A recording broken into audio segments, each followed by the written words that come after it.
dans un petit temps encore pour que les capables adresser nation sous ça que yo mené comme opération.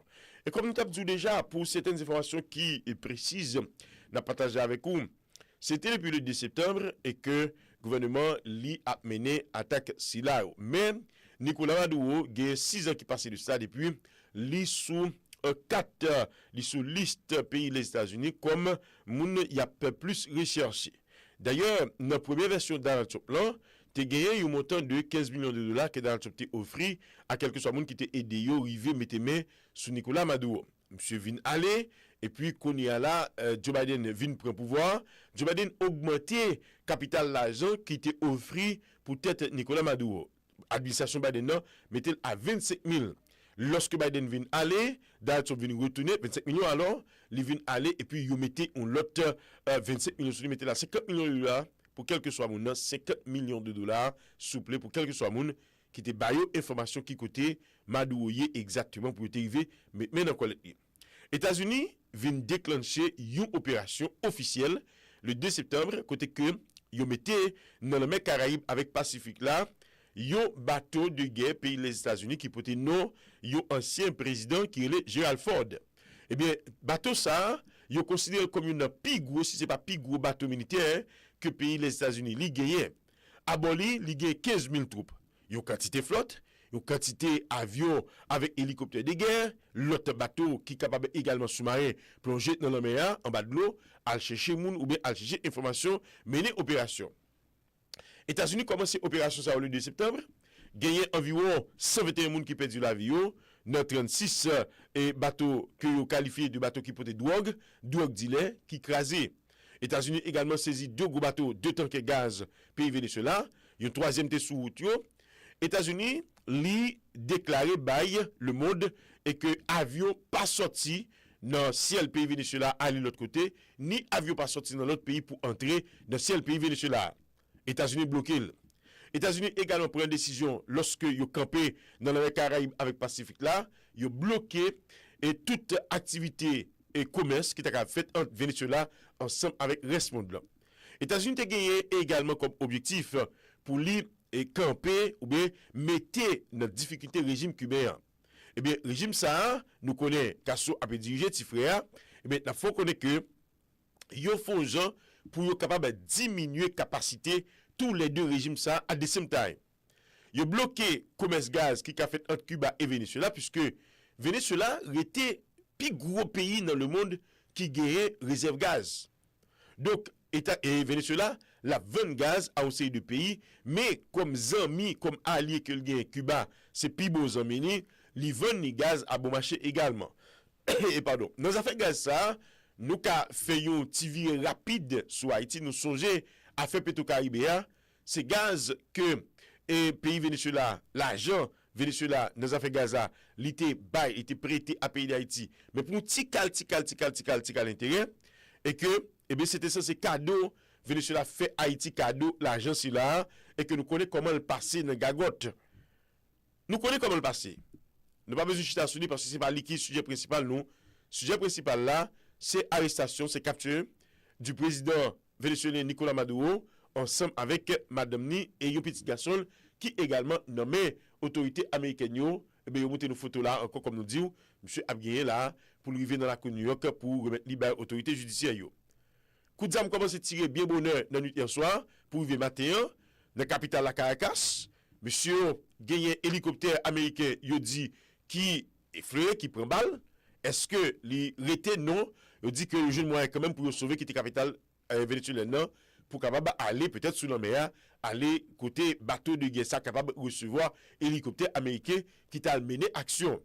Il y a également militaire américain il dit alors gagné membre gagné représentant américain qui est blessé, il pas dit est-ce que c'est militaire, est-ce que c'est qui était sur place CIA parce que tu gagné une équipe qui en clandestin qui l'autre bois cap mener information qui suivre les moindres mouvements de Nicolas Maduro jusqu'à ce que yo jeune caille côté que monsieur lui-même l'aldomi il pas arrêté de parler. Voilà, le président de la République qui arrivait déjà, monsieur Guérin, il commençait à laisser la nation entendre. The streets while hefty metal capital of Venezuela.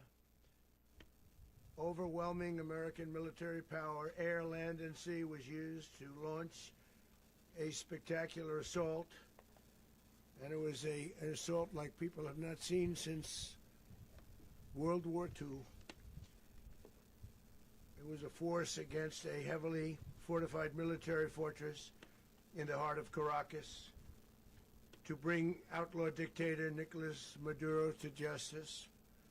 This was one of the most stunning, effective, and powerful displays of American military might and competence in American history. And if you think about it, we've done some other good ones, like the attack on Soleimani, the attack on al-Baghdadi, and the obliteration and decimation of the Iran nuclear sites just recently in an operation known as Midnight Hammer,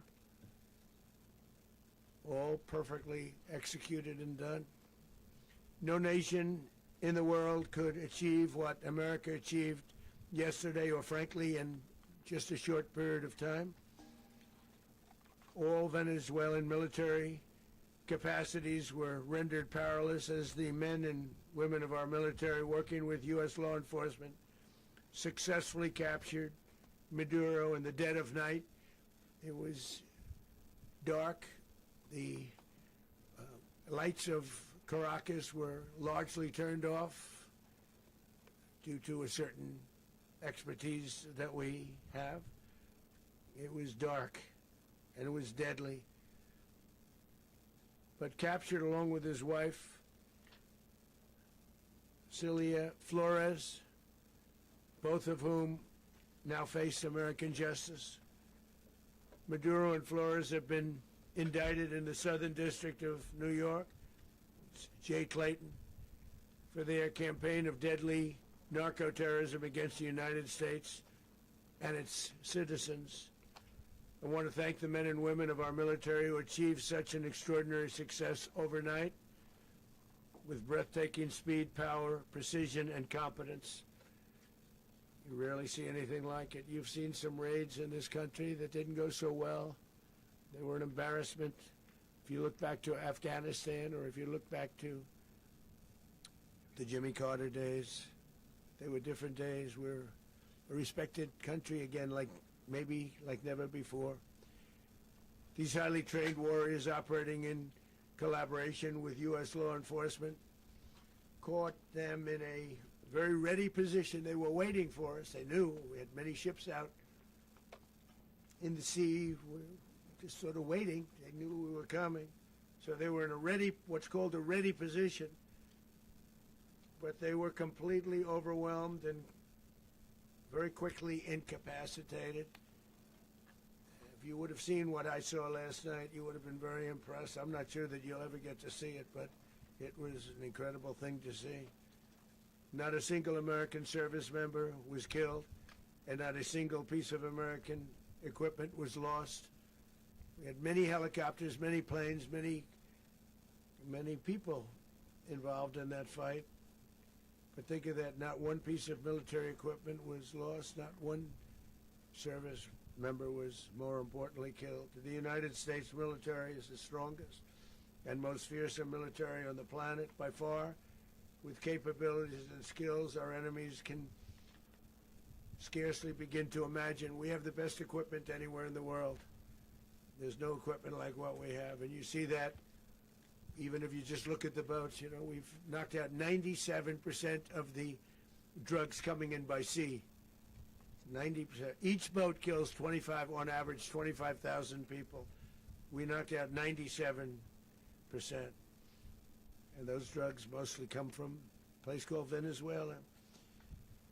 We're going to run the country until such time as we can do a safe, proper, and judicious transition. So we don't want to be involved with having somebody else get in, and we have the same situation that we had for the last long period of years.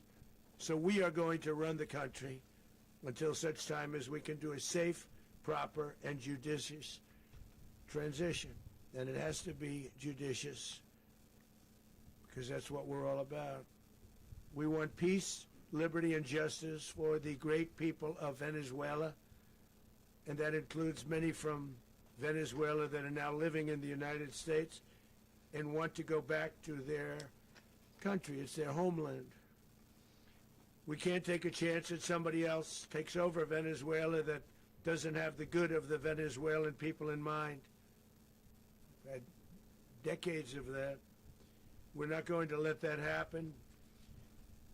We're there now, and what people don't understand, but they understand as I say this, we're there now, but we're going to stay until such time as the proper transition can take place. So we're going to stay until such time as, we're going to run it essentially until such time as a proper transition can take place. As everyone knows, the oil business in Venezuela has been a bust, a total bust, for a long period of time. They were pumping almost nothing by comparison to what they could have been pumping and what could have taken place. We're going to have our very large United States oil companies, the biggest anywhere in the world, go in, spend billions of dollars, fix the badly broken infrastructure, the oil infrastructure, and start making money for the country. And we are ready to stage a second and much larger attack if we need to do so. So we were prepared to do a second wave if we needed to do so. We actually assumed that a second wave would be necessary, but now it's probably not. The first wave, if you'd like to call it that, the first attack was so successful, we probably don't have to do a second, but we're prepared to do a second wave, a much bigger wave, actually. This was pinpoint, but we have a much bigger wave that probably won't have to do. This partnership of Venezuela with the United States of America, a country that everybody wants to be involved with because of what we were able to do and accomplish, will make the people of Venezuela rich, independent, and safe. And it will also make the many, many people from Venezuela that are living in the United States extremely happy. They suffered. They suffered. So much was taken from them. They're not going to suffer anymore. The illegitimate dictator Maduro was the kingpin of a vast criminal network responsible for trafficking colossal amounts of deadly and illicit drugs into the United States. As alleged in the indictment, he personally oversaw the vicious cartel known as Cartel de las Solas, which flooded our nation with lethal poison responsible for the deaths of countless Americans, the many, many Americans. Hundreds of thousands over the years of Americans died because of him. Maduro and his wife will soon face the full might of American justice and stand trial on American soil.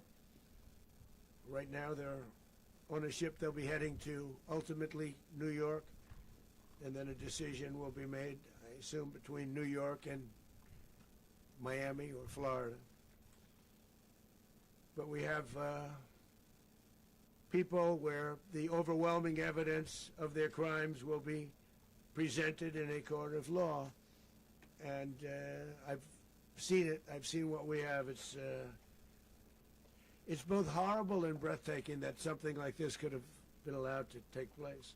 For many years after his term as president of Venezuela expired, Maduro remained in power and waged a ceaseless campaign of violence, terror, and subversion against the United States of America, threatening not only our people, but the stability of the entire region.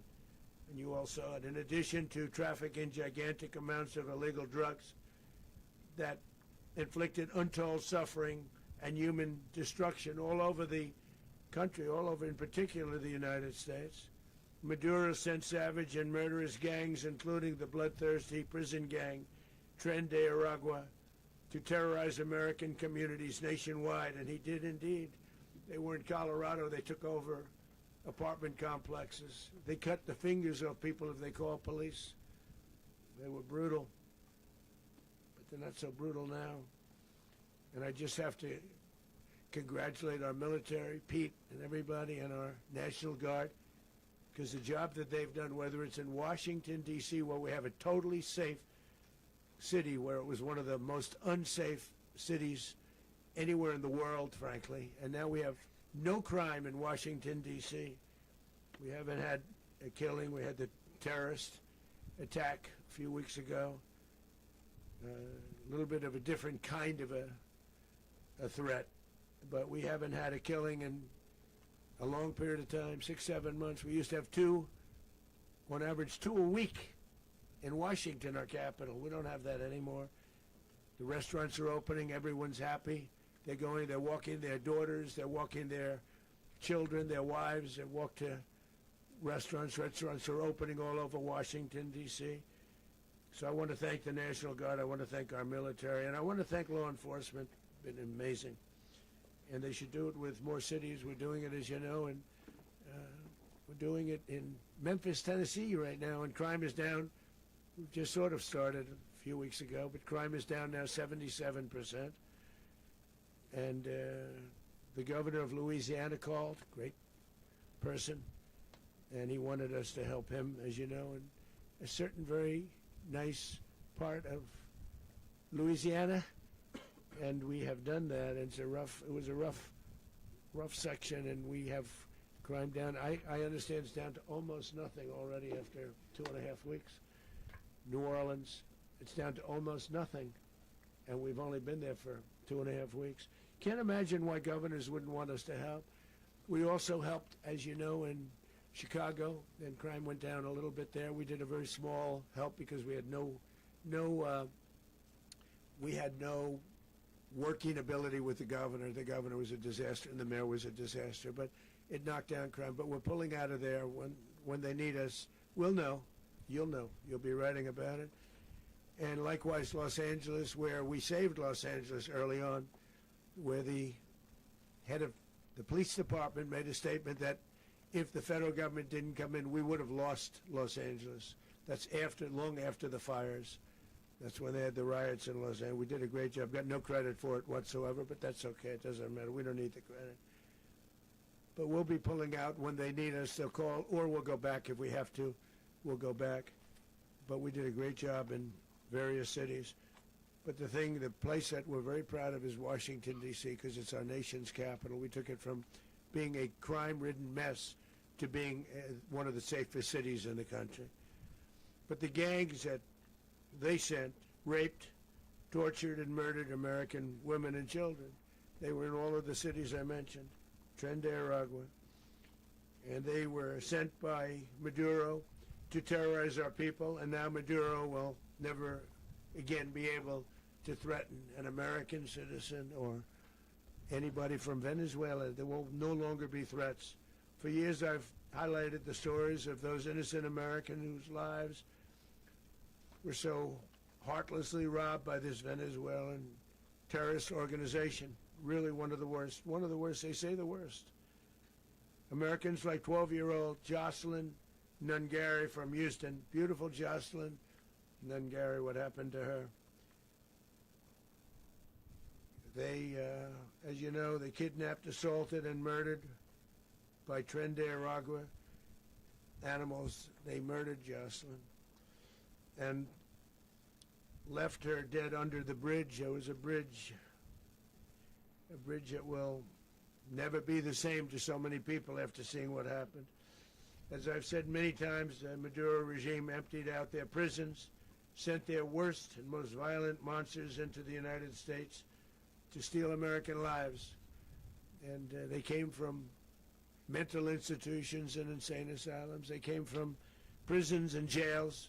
The reason I say both, they sound similar. Actually, prisons a little bit more hostile, a little bit tougher. A mental institution isn't as tough as an insane asylum, but we got them both. They sent from their mental institutions. They sent from their jails, prisons. They were drug dealers. They were drug kingpins. They sent everybody bad into the United States, but no longer. And we have now a border where nobody gets through. In addition, Venezuela unilaterally seized and sold American oil.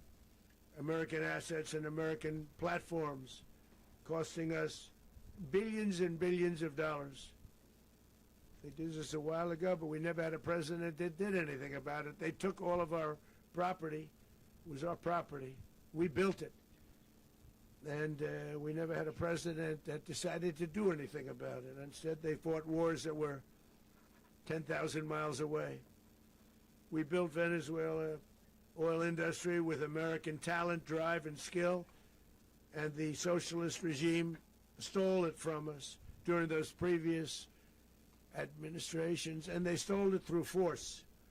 This constituted one of the largest thefts of American property in the history of our country. Considered the largest theft of property in the history of our country. Massive oil infrastructure was taken like we were babies, and we didn't do anything about it. I would have done something about it.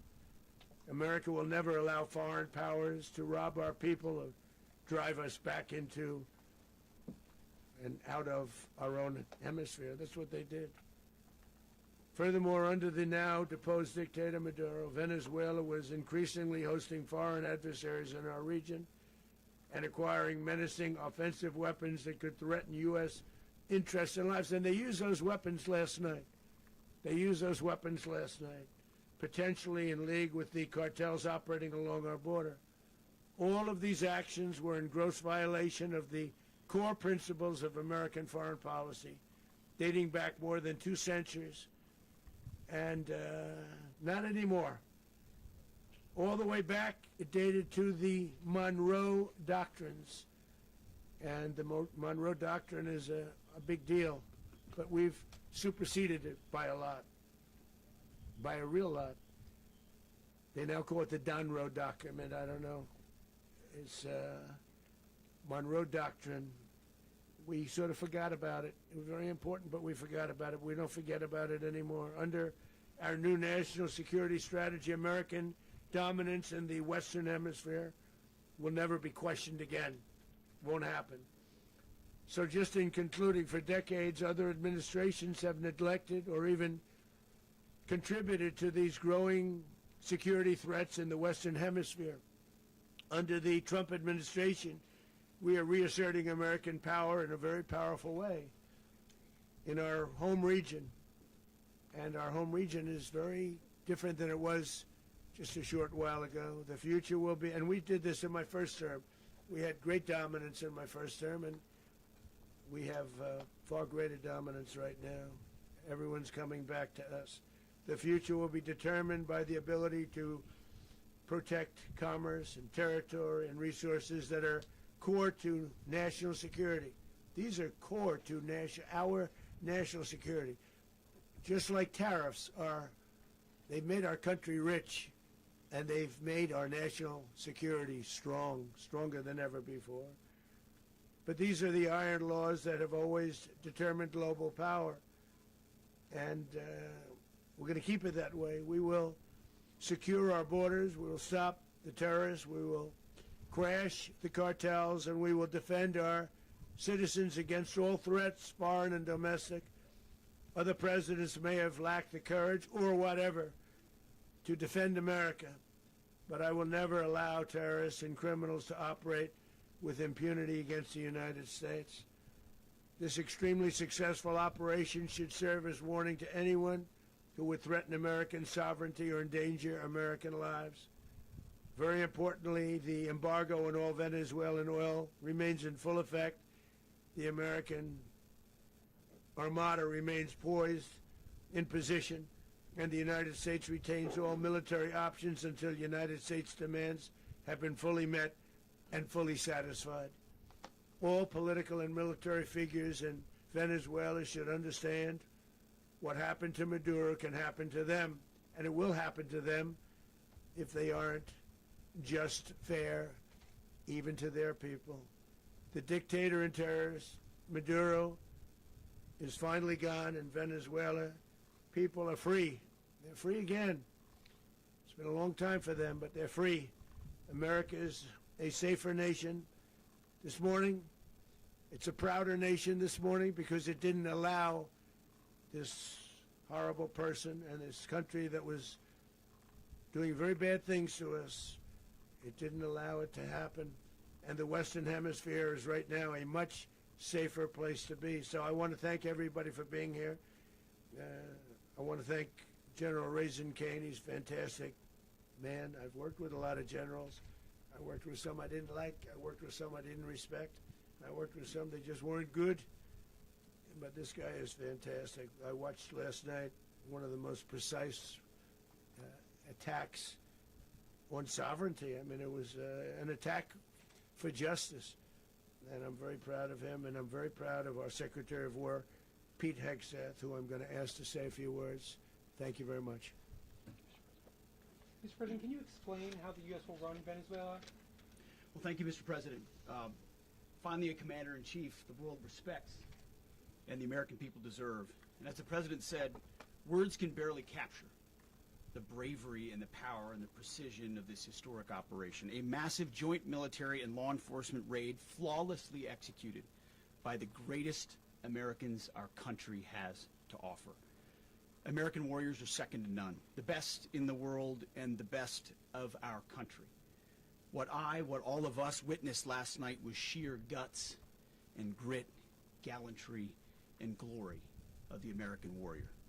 I'm simply humbled by such men, and I tip my hat to our chairman, Dan Raisin Kane, and all those Americans who stood watch last night. Our warriors are the elite of America, and again, President Trump has your back.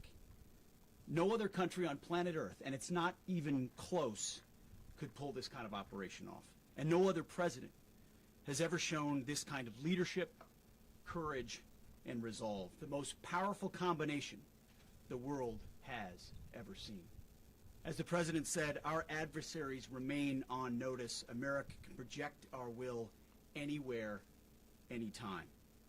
The coordination, the stealth, the lethality, the precision, the very long arm of American justice, all on full display in the middle of the night. Nicolas Maduro had his chance, just like Iran had their chance, until they didn't and until he didn't. He effed around, and he found out. President Trump is deadly serious about stopping the flow of gangs and violence to our country. Deadly serious about stopping the flow of drugs and poison to our people. Deadly serious about getting back the oil that was stolen from us. And deadly serious about reestablishing American deterrence and dominance in the Western Hemisphere. This is about the safety, security, freedom, and prosperity of the American people. This is America first. This is peace through strength. And the United States War Department is proud to help deliver it. Welcome to 2026, and under President Trump, America is back. I'd like to welcome now our chairman, Chairman Raisin Kane, to give a few more details about the operation. Mr. Chairman. Thank you, Mr. Secretary. Thank you, Mr. President, and good morning. Last night, on the order of the President of the United States and in support of a request from the Department of Justice, as the President said, the United States military conducted an apprehension mission in Caracas, Venezuela, to bring to justice two indicted persons, Nicolas and Cecilia Maduro. This operation, known as Operation Absolute Resolve, was discreet, precise, and conducted during the darkest hours of January 2nd and was the culmination of months of planning and rehearsal, an operation that, frankly, only the United States military could undertake. What I'd like to do this morning is talk to you through some of the preparation and the details without compromising any of our tactics, techniques, and procedures. There is always a chance that we'll be tasked to do this type of mission again. Our interagency work began months ago and built on decades of experience of integrating complex air, ground, space, and maritime operations. While the past 2 decades have honed the skills of our special operations forces, this particular mission required every component of our joint force, with soldiers, sailors, airmen, Marines, and Guardians working in unison with our intelligence agency partners and law enforcement teammates in an unprecedented operation. We leveraged our unmatched intelligence capabilities and our years of experience in hunting terrorists. And we could not have done this mission without the incredible work by various intelligence agencies, including the CIA, NSA, and NGA. We watched, we waited, we prepared, we remained patient and professional. This mission was meticulously planned, drawing lessons from decades of missions over the last many years, many missions over these last many years. This was an audacious operation that only the United States could do. It required the utmost of precision and integration within our joint force. And the word integration does not explain the sheer complexity of such a mission. An extraction so precise it involved more than 150 aircraft launching across the Western Hemisphere in close coordination, all coming together in time and place to layer effects for a single purpose: to get an interdiction force into downtown Caracas while maintaining the element of tactical surprise. Failure of one component of this well-oiled machine would have endangered the entire mission, and failure is never an option for America's joint force. Those in the air over Caracas last night were willing to give their lives for those on the ground and in the helicopters. Let me talk a little bit about the preparation. After months of work by our intelligence teammates to find Maduro and understand how he moved, where he lived, where he traveled, what he ate, what he wore, what were his pets, in early December, our force was set pending a series of aligned events. Key was choosing the right day to minimize the potential for civilian harm and maximize the element of surprise and minimize the harm to the indicted personnel, so as the President said, they could be brought to justice. And as the President said earlier today, weather in Venezuela is always a factor this time of the year. And over the weeks through Christmas and New Year's, the men and women of the United States military sat ready, patiently waiting for the right triggers to be met and the President to order us into action. Last night, the weather broke just enough, clearing a path that only the most skilled aviators in the world could maneuver through. Ocean, mountain, low cloud ceilings, but when tasked with a mission, this organization does not quit. At 10:46 p.m. Eastern Time last night, the President ordered the United States military to move forward with this mission. He said to us, and we appreciate it, Mr. President, good luck and Godspeed. And those words were transmitted to the entire joint force. Over the course of the night, aircraft began launching from 20 different bases on land and sea across the Western Hemisphere. In total, more than 150 aircraft, bombers, fighters, intelligence, reconnaissance, surveillance, rotary wing were in the air last night. Thousands and thousands of hours of experience were airborne. Our youngest crew member was 20, and our oldest crew member was 49, and there's simply no match for American military might. As the night began, the helicopters took off with the extraction force, which included law enforcement officers, and began their flight into Venezuela at 100 feet above the water. As they approached Venezuelan shores, the United States began layering different effects provided by Spacecom, Cybercom, and other members of the interagency to create a pathway. Overhead, those forces were protected by aircraft from the United States Marines, the United States Navy, the United States Air Force, and the Air National Guard. The force included F-22s, F-35s, F-18s, EA-18s, E-2s, B-1 bombers, and other support aircraft, as well as numerous remotely piloted drones. As the force began to approach Caracas, the Joint Air Component began dismantling and disabling the air defense systems in Venezuela, employing weapons to ensure the safe passage of the helicopters into the target area. The goal of our air component is, was, and always will be to protect the helicopters and the ground force and get them to the target and get them home. As the force crossed the last point of high terrain where they'd been hiding in the clutter, we assessed that we had maintained totally the element of surprise. As the helicopter force ingressed towards the objective at low level, we arrived at Maduro's compound at 1:01 a.m. Eastern Standard Time, or 2:01 a.m. Caracas local time, and the apprehension force descended into Maduro's compound and moved with speed, precision, and discipline towards their objective, and isolated the area to ensure the safety and security of the ground force while apprehending the indicted persons. On arrival into the target area, the helicopters came under fire, and they replied with that fire with overwhelming force in self-defense.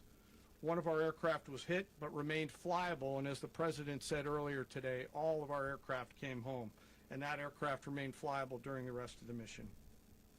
As the operation unfolded at the compound, our air and ground intelligence teams provided real-time updates to the ground force, ensuring those forces could safely navigate the complex environment without unnecessary risk. The force remained protected by overhead tactical aviation. Maduro and his wife, both indicted, gave up and were taken into custody by the Department of Justice, assisted by our incredible U.S. military with professionalism and precision, with no loss of U.S. life. After securing the indicted persons, the force began to prep for departure. Helicopters were called in to exfiltrate the extraction force, while fighter aircraft and remotely piloted aircraft provided overhead coverage and suppressive fire. There were multiple self-defense engagements as the force began to withdraw out of Venezuela. The force successfully exfiltrated and returned to their afloat launch bases, and the force was over the water at 3:29 a.m. Eastern Standard Time with indicted persons on board. And both Maduro and his wife were embarked aboard the USS Iwo Jima. In closing, what we've witnessed today is a powerful demonstration of America's joint force. We think, we develop, we train, we rehearse, we debrief, we rehearse again and again, not to get it right, but to ensure that we cannot get it wrong. Our jobs are to integrate combat power so when the order comes, we can deliver overwhelming force at the time and the place of our choosing against any foe anywhere in the world. I am immensely proud today of our joint force and filled with gratitude to represent them here today. There is simply no mission too difficult for these incredible professionals and the families that stand by them and support them. As we stand here this morning, our forces remain in the region at a high state of readiness, prepared to project power, defend themselves, and our interests in the region. This operation is a testament to the dedication and unwavering commitment to justice and our resolve to hold accountable those who threaten peace and stability. In closing, I want to express my heartfelt gratitude to the brave men and women who executed this mission. Their courage and tireless commitment to our nation are what makes us strong. Thank you, Mr. Secretary, and thank you, Mr. President. Well, I don't have much to add to what you've heard now, other than the following points. Nicolas Maduro was indicted in 2020 in the United States. He is not the legitimate president of Venezuela. That's not just us saying it.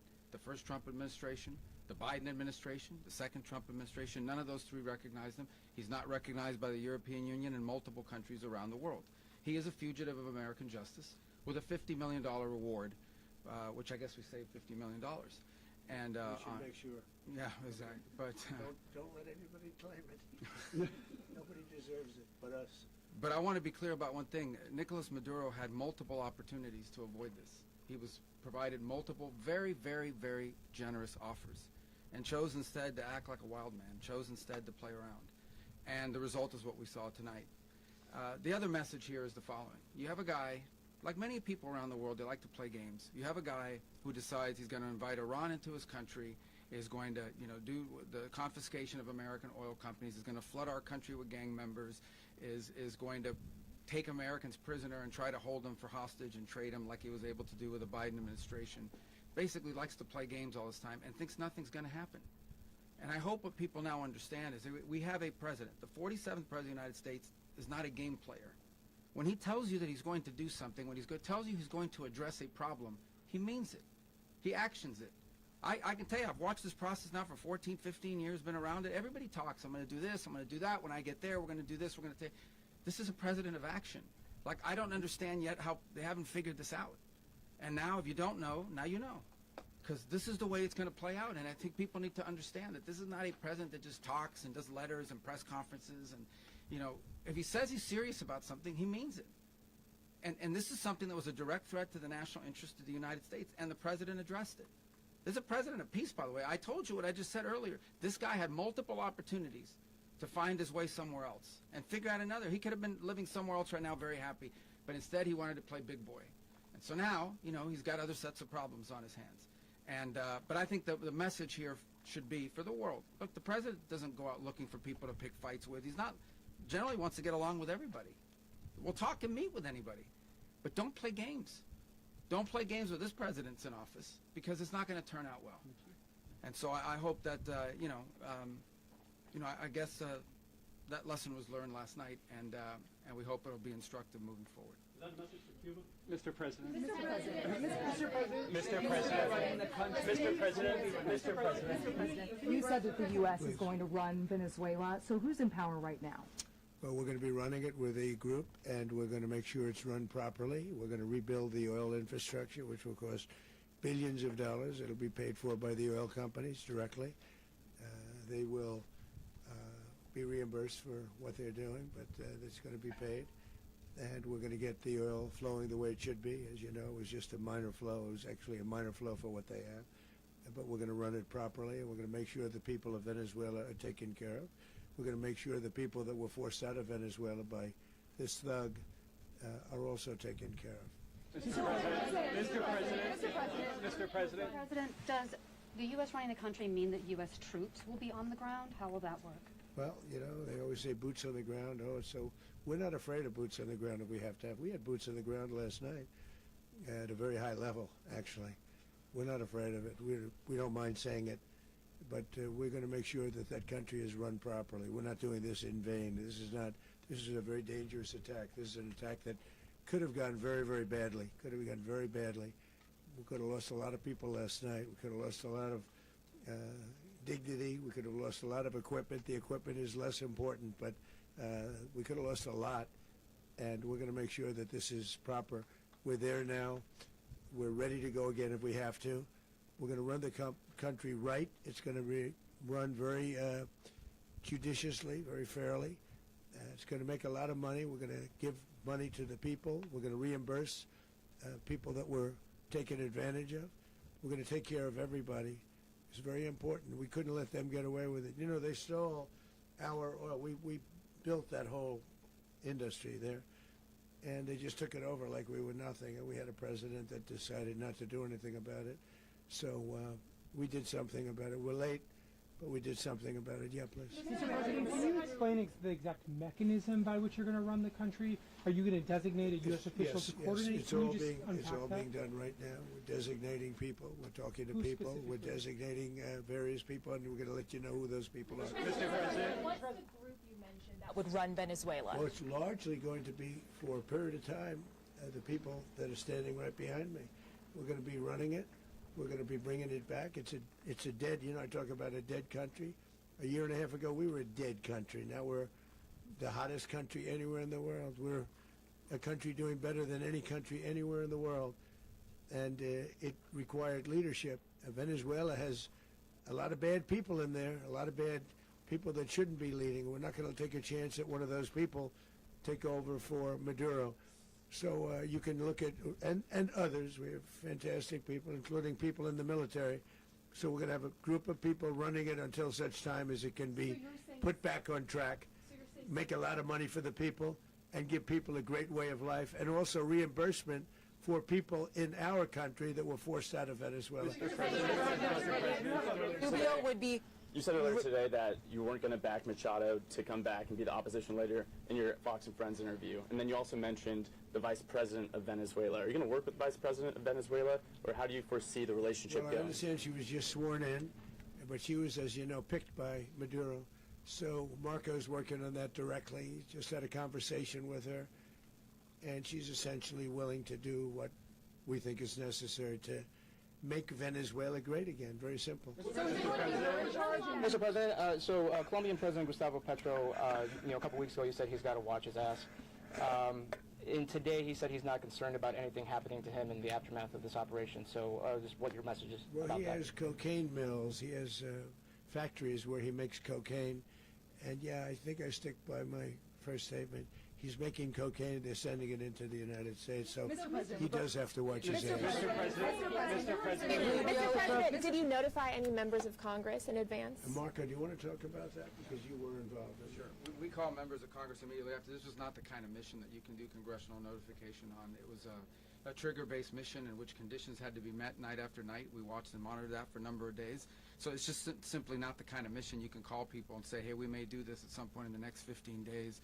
But it's largely a law enforcement function. Remember, at the end of the day, at its core, this was an arrest of 2 indicted fugitives of American justice, and the Department of War supported the Department of Justice in that job. Now, there are broader policy implications here, but it's just not the kind of mission that you can pre-notify because it endangers the mission. Well, sir, if I could add one thing to that. Congress has a tendency to leak. This would not be good. If they leaked, General, I think it would have been maybe a very different result. But I have to say, they knew we were coming at some point, you know. A lot of ships out there, they sort of knew we were coming. We weren't.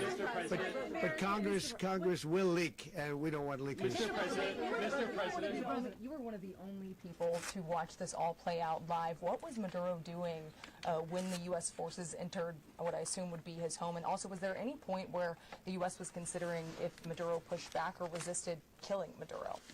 It could have happened. It could have happened. He was trying to get into a safe place. You know what a safe place is, all steel.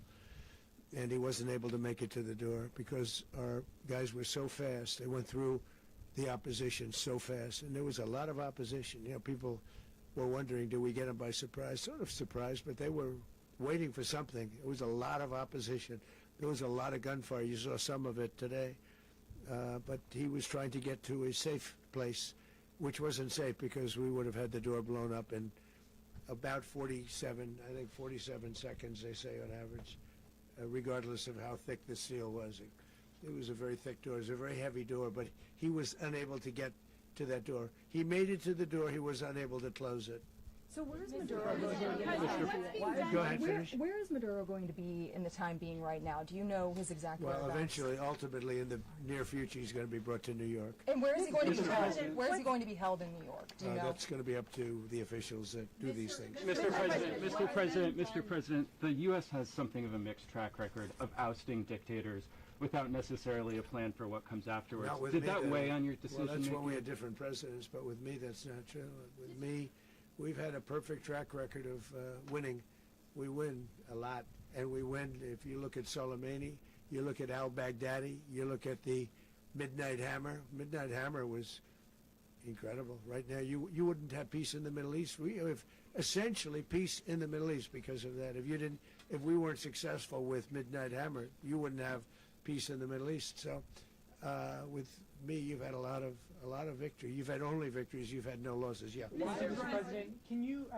How long do you expect the U.S. to run Venezuela, and how soon do you want the Venezuelan people to hold elections? So I'd like to do it quickly, but it takes a period of time. You know, we're rebuilding. We have to rebuild their whole infrastructure. The infrastructure is rotted.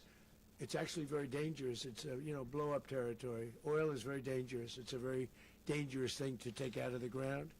It can kill a lot of people. It has killed a lot of people doing just that. The infrastructure is old. It's rotted. Much of it is stuff that we put there 25 years ago, and we're going to be replacing it. And we're going to take a lot of money out so that we can take care of the country. Are you saying that Secretary Rubio and... Mr. President, China, Russia, and Iran have interests in Venezuela. How does this operation affect your relationships with them when Well, it comes to the in terms oil of and China drugs? and Russia, well, Russia when we get things straightened out. But in terms of other countries that want oil, we're in the oil business. We're going to sell it to them. We're not going to say we're not going to. In other words, we'll be selling oil, probably in much larger doses because they couldn't produce very much because their infrastructure was so bad. So we'll be selling large amounts of oil to other countries, many of whom are using it now, but I would say many more will come.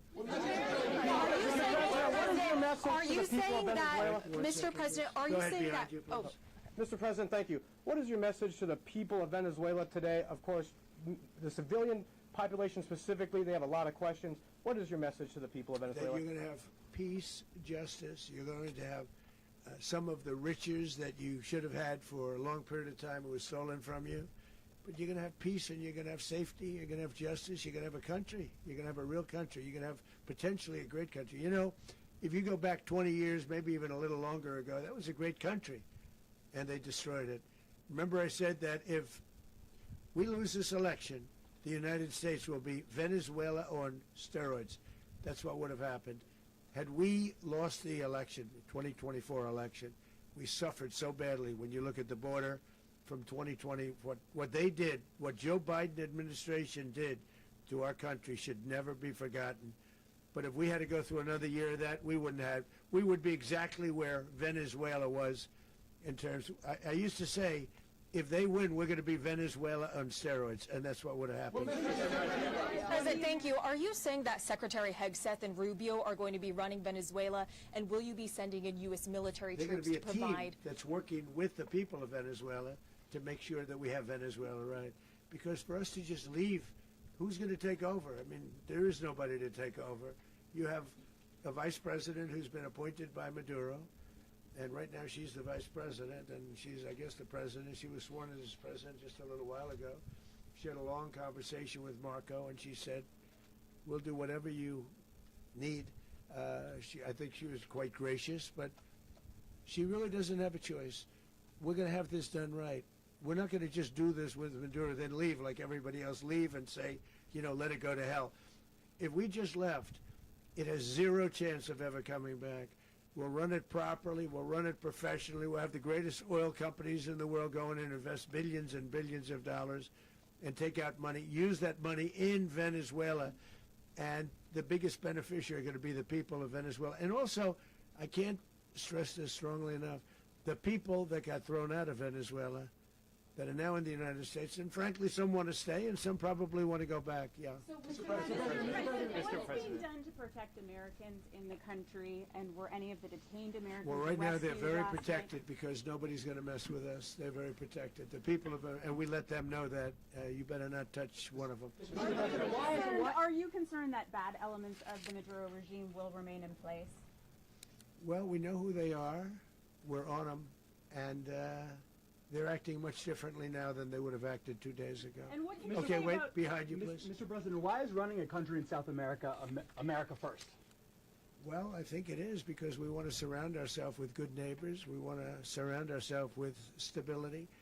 We want to surround ourselves with energy. We have tremendous energy in that country. It's very important that we protect it. We need that for ourselves. We need that for the world. And we want to make sure we can protect it. Yes, sir. Please, go ahead. Yeah, is there a message here for Cuba and Diaz-Canel? Well, Cuba's an interesting case. Cuba is, you know, not doing very well right now. That system has not been a very good one for Cuba. The people there have suffered for many, many years. And I think Cuba is going to be something we'll end up talking about because Cuba is a failing nation right now, very badly failing nation.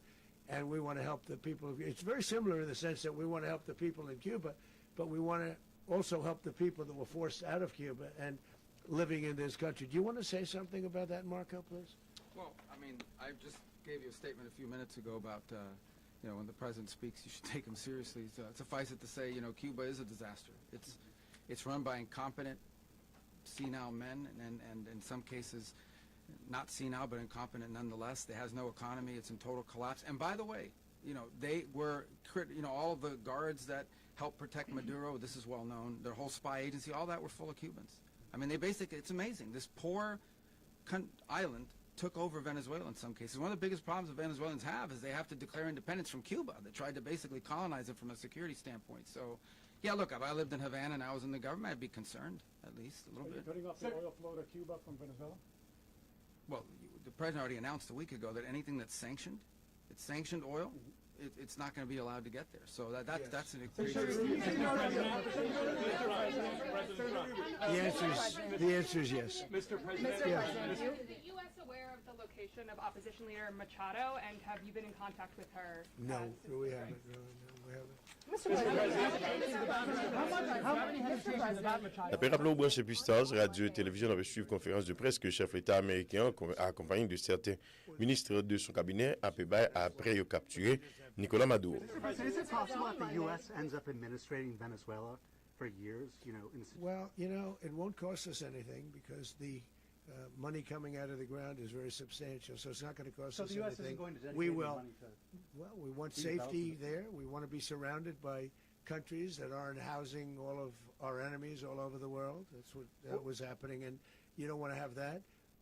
But we're going to be rebuilding, and we're not spending money. The oil companies are going to go in. They're going to spend money. We're going to take back the oil that, frankly, we should have taken back a long time ago. A lot of money is coming out of the ground. We're going to get reimbursed for all of that. We're going to get reimbursed for everything that we spend. So it's going to be a very important. This is a very big evening that took place last night. We have to be surrounded by safe, secure countries, and we also have to have energy. Very important. We have to have energy that's real energy, not where they're getting 4% and 5% of the energy out of the ground. You take a look. It was such a disaster. So what's going to happen with Venezuela, I think, over the next period of a year is going to be a great thing. And the people of Venezuela will be the biggest beneficiaries. Mr. President, the U.S. military. Mr. President, thank you. What did you last speak to Maduro about when you spoke? And is the Well, US I don't want to at get war into with the Venezuela? conversations, but I did have conversations with him, and I said, you got to surrender. And I actually thought he was pretty close to doing so, but now he wished he did, yeah. Mr. President, can you explain, you said that Maduro is responsible for drug trafficking. You recently pardoned the former president of Honduras who was convicted on many drug trafficking. Can you explain how these two situations are different? And would you ever pardon Maduro? I endorsed, as you know, the winning president, the man who won in Honduras. I endorsed the man who won in Chile. I endorsed the man who won in Argentina. And we are doing very well with that whole group. What the man that I pardoned was, if you could equate it to us, he was treated like the Biden administration treated a man named Trump. That didn't work out too well for them. This was a man who was persecuted very unfairly. He was the head of the country. He was persecuted very unfairly. And there are a number of them. And we felt that it was a very unfair situation that happened to him. He's also a party member of the man who won. So obviously the people liked what I did. And one of the reasons that was done is because of the fact that the party in power felt very strongly that that man was treated very badly. I studied it very quickly, and then I studied it in great detail. I went to a lot of the people standing behind me, and they felt that that man was persecuted and treated very badly. That's why I gave him a pardon. Mr. President, you referenced boots on the ground earlier. Can you just sort of button this up? Do you envision the U.S. military having a presence in Venezuela as the U.S. runs that country? Well, no, we're going to have a presence in Venezuela as it pertains to oil, because we have to have, we're sending our expertise in. So you may need something, not very much. But no, we're going to be taking out a tremendous amount of wealth out of the ground, and that wealth is going to the people of Venezuela and people from outside of Venezuela that used to be in Venezuela. And it goes also to the United States of America in the form of reimbursement for the damages caused us by that country.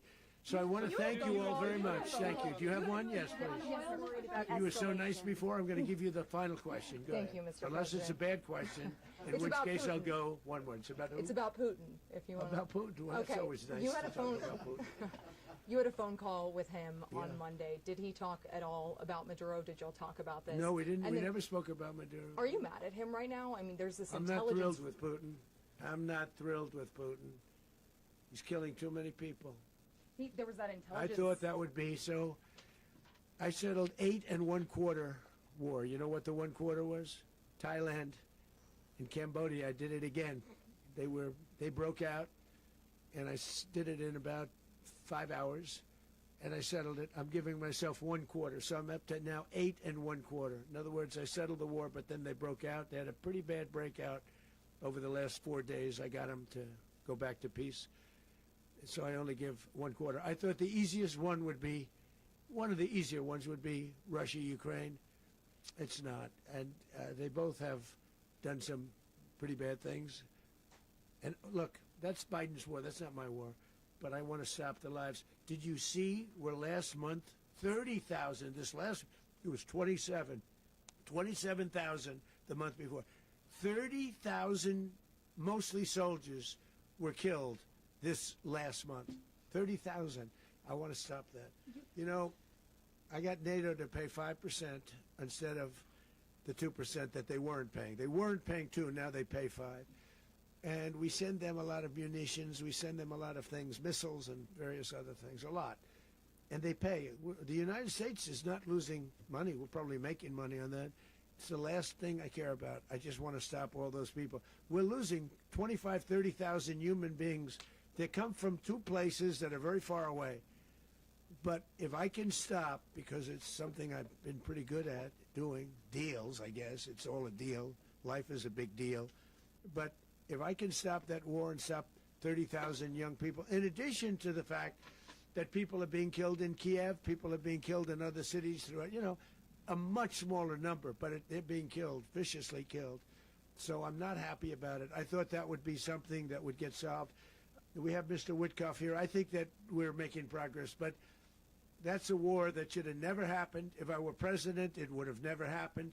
Putin says it. Everybody says it. If I were president, that would have never happened. But I inherited that war. That was Joe Biden, Zelensky, and Putin. I came into the situation, and it's a mess. And I will say this. I watched an operation last night that was so precise, that was so brilliant. I mean, it was incredible. If we had our people, like this general, and our people involved, that war would not have gone on very long, that I can tell you. That war, to use an old term, that war has become a bloodbath, and we want it to get stopped. Thank you very much. Voilà, ensemble déclaration autorité qui était mêlée dans la conférence SILA. Bon côté, chef l'État américain Donald Trump, qui était lui-même réuni cabinet ministériel là, général qui participait, qui était conduit attaque SILA dans la cour Venezuela.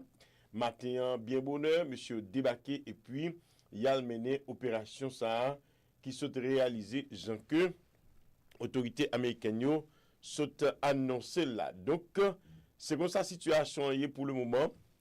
Et nous allons aller essayer rapide résumer pour ça qui passait dans le cadre intervention ça et information que nous gagnons bon côté autorité américaine nous espérer que n'a pas porté pour détail avec tout ça qui passait là dans la cour pays Venezuela, information que autorité américaine communiquer ensemble avec nous. Donc je dis là c'est pas Ticozé qui gagnait, c'est pas Ticozé qui passait là, amis de partout.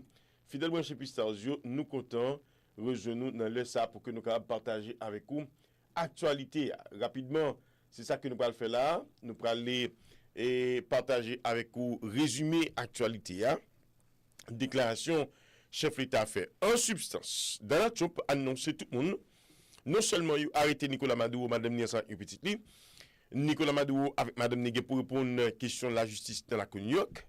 Depuis 2020, Nicolas Maduro était sous liste Most Wanted américain. États-Unis, avec l'administration Donald Trump, pour investir, offre $15 millions pour que n'importe qui qui te baille information et dit capturer Nicolas Maduro. Eh bien, Donald Trump vient quitter le pouvoir. Joe Biden vient prendre, lui mettre 10 millions sur lui, lui augmenter de 15 à 25 millions de dollars.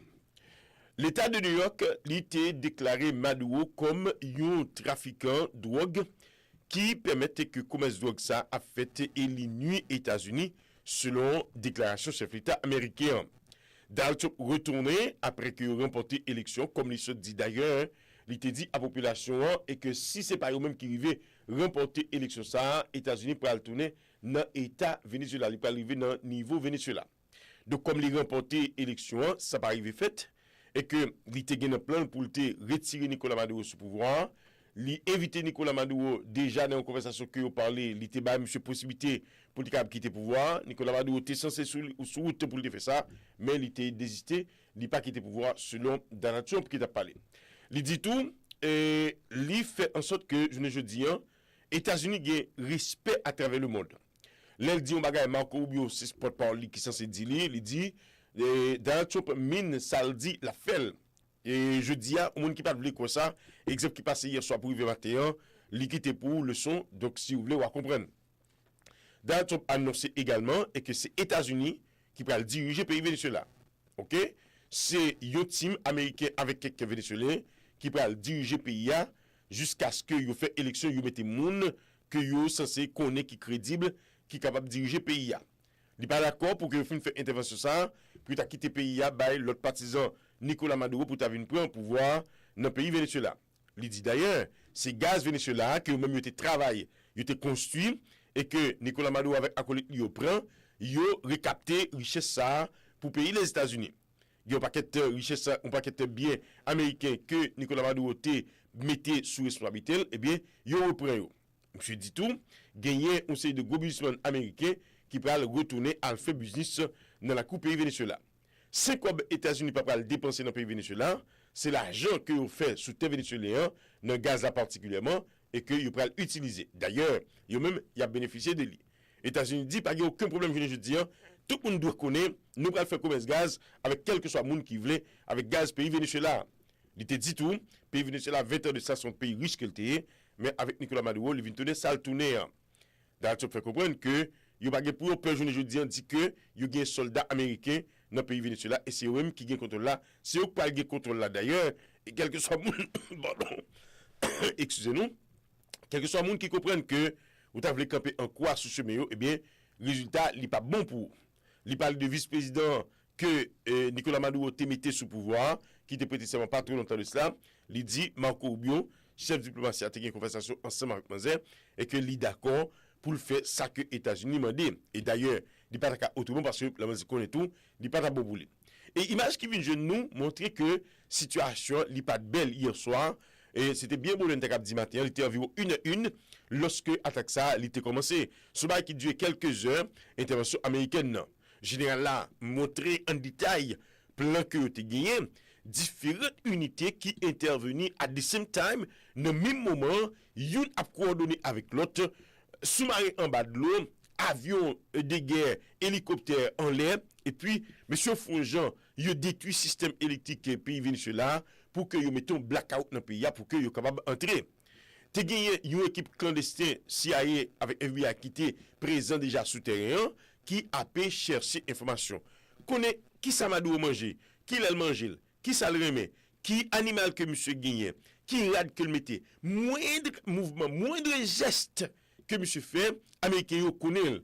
Équipe CIA qui souterrain, qui a bail information à reste équipe américaine qui occupait la mer. Sous-marin américain yo était à quelques 100 mètres comme ça de distance lorsque yo était intervenu et à profondeur que yo était en bas de l'eau, pas de monde qui était capable d'arriver gagner contrôle yo.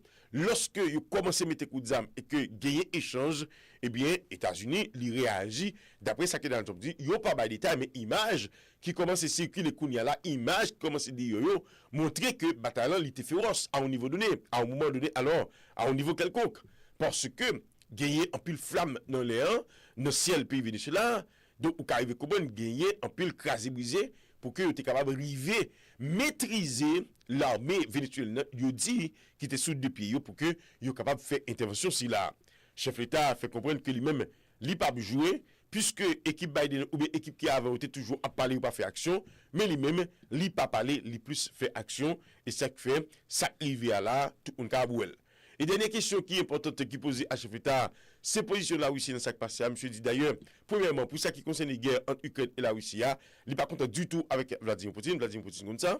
et que ça, c'est un gain que Joe Biden lui-même l'était gagné avec Nicolas, avec Zelensky, pardon, Volodymyr Zelensky, ensemble avec président pays la Russie, on a parlé de Vladimir Poutine. Je dis, li héritier yon bagay qui sale en pile, son mesque lié, son saleté que lié, la travail comme même gens que li réduit, li diminuer ou bien li éliminer quantité de guerre à travers le monde. Il parlait de Thaïlande ensemble avec Cambodge, il parlait de pays qui ont commencé la bataille. Dans 50 ans, encore, il retourné sous terrain de négociation pour mettre fin avec guerre là. Dans Trump dit, il n'a pas besoin de faire la guerre avec nous, mais il a besoin que les États-Unis entourés d'une série de pays qui sont selon diplomatie américaine. Marco Rubio fait comprendre que oui, gagner des difficultés dans le sanitaire les parasites et façon que bataille la fait là, et que il pas informé Congrès parce que il pas voulu et que bagarre la gagne dans la rue. Dans tu peux reprendre Jean que toujours dit là, monsieur parler en pile, monsieur Tam ça parler en pile, tu vas mettre information dehors et si tu mets information dehors et que bagarre va bien passer pour eux, il est leak. Ça veut dire que tu leak information qui gagnait dans bataille ça. En résumé, chef l'État américain Donald Trump lui expliqué en détail position et ce qui passé là. Monsieur fait comprendre que jeudi là Nicolas Maduro ensemble avec madame Ni yo nommé l'armée américaine et nous gagne image qui montrait état que monsieur yé et comment monsieur yé li menotté qu'on y a là l'a bien pour lui vivre dans la New York pour le faire face ensemble avec la justice. Qui prise que vous allez mettre il va pas parler bas comme ça, c'est là qui va décider qui côté que vous allez mettre Nicolas Maduro. Enfin, il parlait également de président pays Honduras là qui a été jugé, arrêté et jugé condamné pour drogue dealer. Donald Trump dit il supportait parti ancien président ça et que candidat qui était représenté parti c'est lui-même qui remportait l'élection et comme de fait il pas la quitter monsieur en prison parce que il supportait parti et président il était dénoncé arrestation et jugement condamnation ancien président comme quoi c'était une politique que Joe Biden il était gagné sur bagaille personnel que Joe Biden et l'administration a mené contre ancien président Honduras ça qui fait que il fait monsieur il pardonne monsieur et il fait parce que Chili Argentine ensemble avec pays Honduras je dis il est d'accord ensemble avec lui et c'est comme de fait pays Honduras et pays l'Argentine alors président c'est premier qui censé d'accord qui bat bravo pour intervention pays États-Unis dans la cour Venezuela qui a arrêté président vénézuélien ancien président Kounia là n'a parlé de Nicolas Maduro. Merci tout le monde qui était ensemble avec nous, nous espérons genoux pour nous partager avec vous l'information. En plus, ce qui passé là, je dis, vous connaissez ces responsabilités nous, nous toujours là pour nous informer, malgré l'état de santé nous, mais nous faisons le devoir pour nous informer de ce qui a passé à travers la planète Terre, Pistars, radio et télévision, nous faisons de façon que le monde pas fait. Merci.